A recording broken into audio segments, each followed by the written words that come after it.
Friends, welcome back to our channel. You are watching Cyber Talks with Ali. Back again with another video. Uber links breach to the LAPSUS group and blames the contractor for the hack. Uber believes that hacker behind the last week's breach is affiliated with the LAPSUS extortion group, well known for breaching the other high-profile tech companies like Microsoft, Cisco, Nvidia, and Samsung. There has been security updated has been given by the Uber. Whatever the findings has been, they found what happened actually, and they summarize how they respond to these kind of attacks. An Uber external contractor had their account compromised by an attacker. The attacker purchased the contractor's Uber corporate password on the dark web. After the contractor personal device had been infected with the malware exposing those credentials, the attacker then repeatedly tried to log in to the contractor's Uber account. Each time the contractor received a multi-factor login approval request which initially blocked the access. Eventually, however, the contractor accepted the one and the attacker is able to successfully logged in.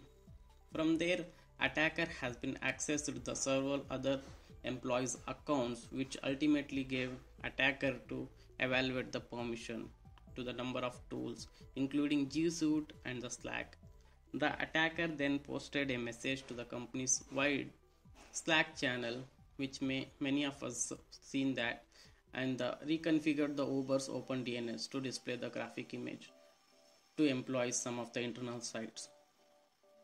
When it comes to response, identifying the issue and move to the response. Top priority were taken make to make sure that attacker has no longer access to the systems. To ensure user data was secure and that Uber services were not affected. Here are some of the key action items which Uber had taken. They identified the employees' account that were compromised and either blocked their access to the Uber systems or a required password reset. Then they disabled the many affected or potentially affected internal tools. They rotated the keys to many of the internal services, locked down their code base, preventing any new code changes. When restoring the access to the internal tools, they required to employees to re-authenticate, further strengthening their multi-factor authentication policies. They added additional monitoring of the internal environment to keep an even closer eye on the further suspicious activity. The attacker accessed several internal systems, and the investigation focused on determining whether there was any material impact. While the investigation is still ongoing, they have some details or current finding that we can be looking at here. The first and foremost, the attacker has not accessed to the production or publicly facing systems, any user accounts or database they use to store sensitive user information like credit card numbers, user bank account info, or a trip history. They also mentioned they encrypt credit card information and the personal health data, offering further layer of the protection.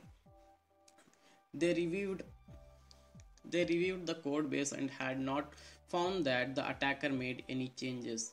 Then they have also not found that attacker accessed any customer or user data stored in the cloud providers AWS or example.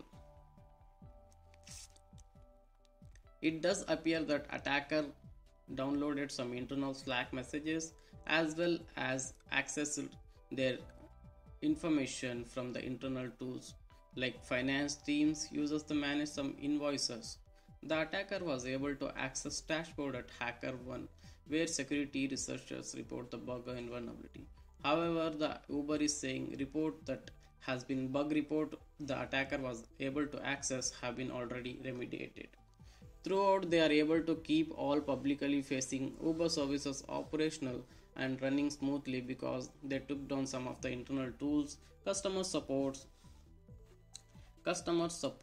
and the other operations as a minimal impact, and now back to the normal.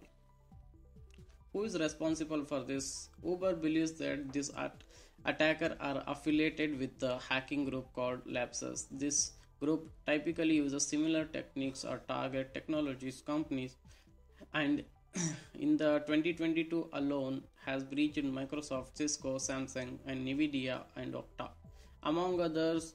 And there have been like reports over the weekends that the same actor breached video game maker Rockstar Games. That's it for the today. Hope you guys love this video. Please make sure you consider subscribe to this channel. We'll bringing lot of videos like this. Thanks for watching.